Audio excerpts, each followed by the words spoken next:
By my reckoning, there are 16 instances when Jesus healed individuals in the Gospel of Luke, from which our Gospel reading is taken today. But the healings include so many. But as this is not a Bible study on Jesus' healing, obviously there is hardly time to treat them all in this sermon. Let us breathe a sigh of relief. But here's a quick summary. There are 2 instances when Jesus raised 2 individuals from the dead. In several episodes, he cast out demons and unclean spirits. One man with a withered hand was cured, and the son of a Roman centurion was healed. Included in those healings were 3 women. When we come to the story for today, we find him curing the third of these women, a woman we read with a crippling spirit. Let's set the scene, shall we? Jesus is teaching in the synagogue on the Sabbath, the holy day of rest, commanded by the Lord on Sinai to keep since the time of Moses, at least 1,500 years before Jesus' time. When the woman who is bent over comes by, she sees and calls her over. Without her permission, Jesus heals her, setting her free from her ailment. Notice that when Jesus says she is a daughter of Abraham, he's going way back before Moses. He's saying Jesus' right to heal her comes from the time of Abraham, at least 1,000 years before Moses. So he's doing a critique of the Mosaic law. That's astounding. And it tells us that the love of God is from the beginning of the story of the Hebrews and then of the Jewish people.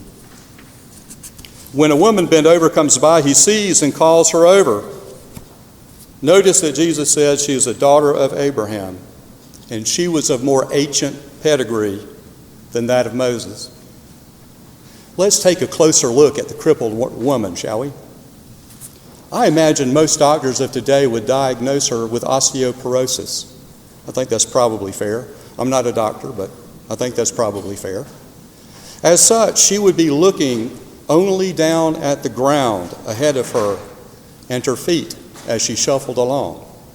So you can imagine when she was bent over, she could only see a very short distance in front of herself. Because she was crippled, I can only imagine her as hauling a huge, weighty sack. For isn't this how she became crippled? Hauling a heavy bag on her back for at least 18 years that probably weighed as much as she did. We can see something of what it must have been like from the photo on your bulletin insert, if you would turn to it now.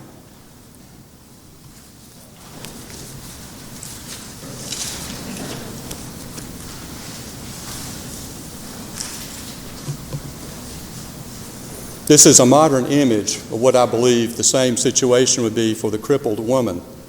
It doesn't say she has a sack and a bag over on her back, but I just imagine her being that way. I think that would be the cause of her ailment. We don't know what she was carrying in the sack. Perhaps vegetables, flour, some other food, clothing, a blanket perhaps. No doubt a very heavy load. We can imagine her consternation as a strange man unknown to her, not from her village, speaks some words she really can't hear because of all the noise around her, when suddenly she feels her back beginning to straighten of its own accord. Jesus had compassion on her. She didn't ask to be healed.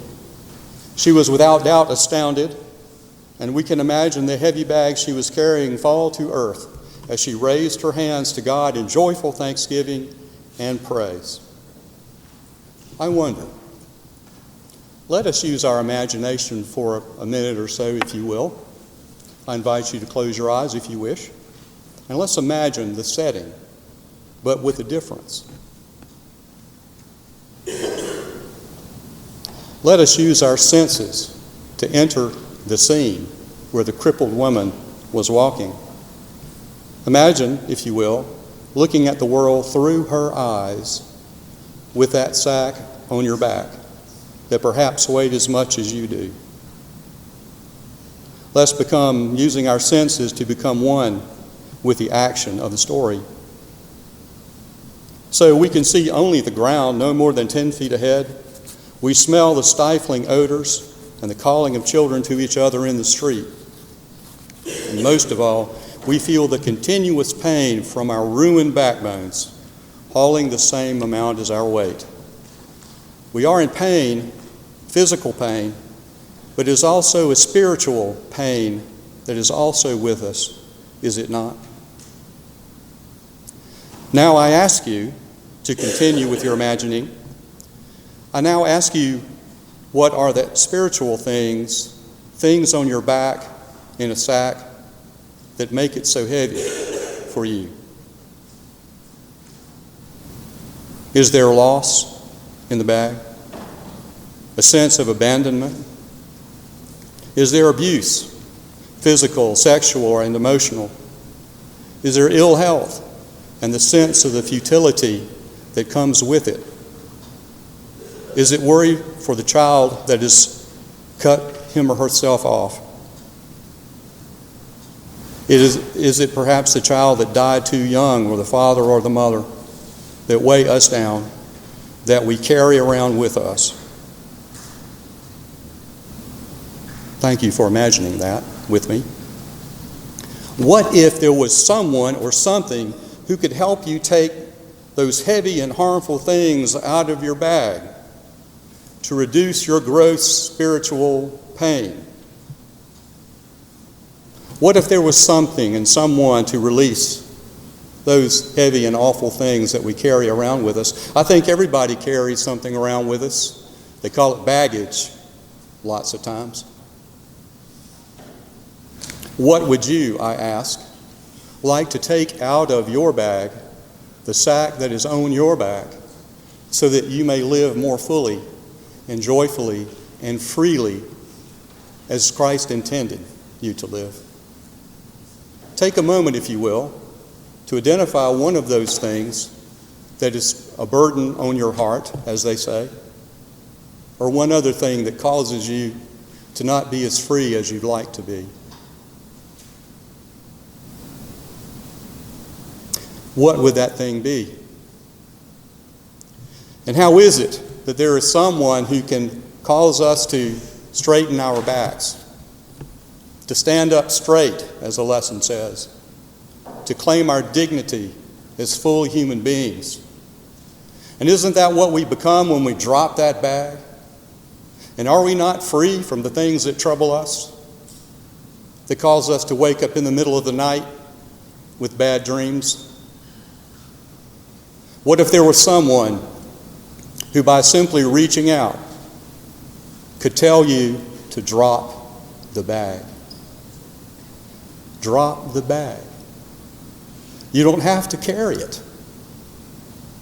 All it does is bend your backbone and cause you to look down at the ground and not see the sunset or the sunrise or the clouds above, to not be able to look your neighbor in the face with happiness or with love.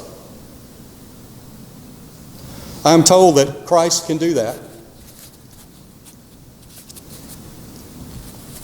In our parable study, we've learned, or our author has taught us, that the salvation is already there, underlying all things.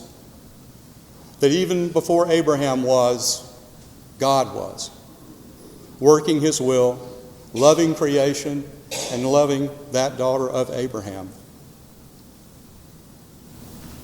I suspect that if we find those things in our bag that weigh us down, there will be someone, a presence, to help us find a way to put it down.